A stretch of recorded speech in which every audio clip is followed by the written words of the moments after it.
You have a to-do list. It probably has 12 things on it, maybe more. And somewhere between the emails and the meetings and the errands and the endless scrolling, you find yourself wondering if you are doing life wrong.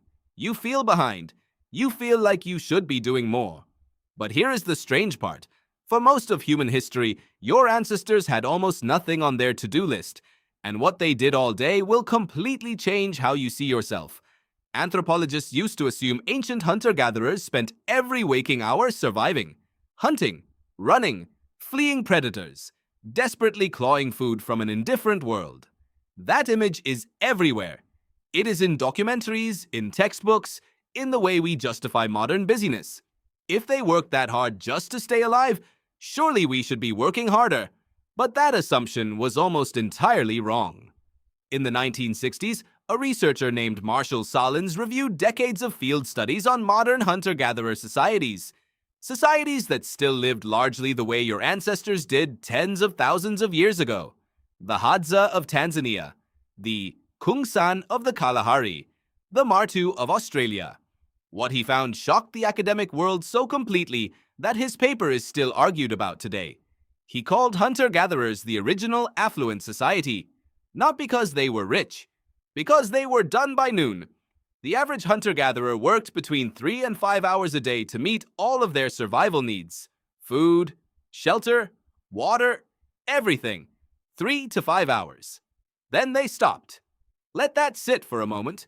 Your ancestors, with no grocery stores, no running water, no tools beyond what they made by hand, were finished with what we would call work before the sun was at its peak.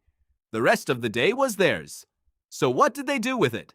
That is where it gets genuinely strange, and genuinely beautiful, and genuinely uncomfortable, depending on how you have been spending your afternoons. They talked. That is the first and most striking answer. Hunter-gatherer communities observed by anthropologists spend a remarkable portion of their non-foraging hours in conversation. Not transactional conversation, not status updates or logistics. Pure, open-ended social exchange.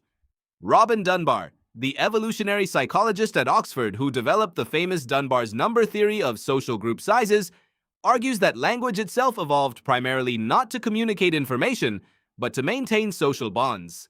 Talking, in other words, was not a break from the work of survival. It was the work of survival. Your ancestors gossiped, they told stories, they debated, they laughed. For hours, every day. This is not laziness, it is biology. Humans are among the most intensely social mammals on the planet. Your nervous system is calibrated for group living. When you are isolated, your cortisol spikes and your immune function drops. When you are embedded in a rich social web, the reverse is true.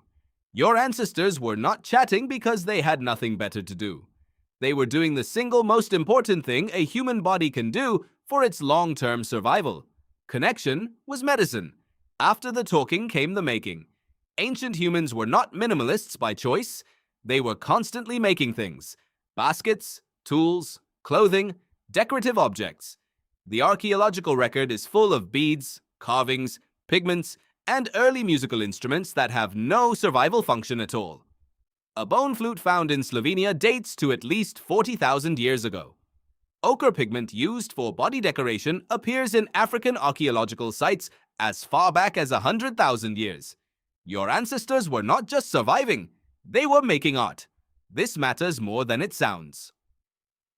The neuroscientist Kelly Lambert has spent years studying what she calls effort-based rewards.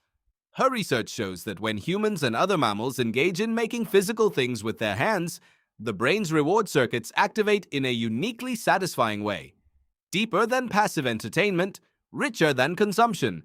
Making something, even something useless, produces a neurological sense of meaning. Your ancestors made objects every day. Their hands were always doing something, and their brains rewarded them for it constantly. Then came rest. Real rest.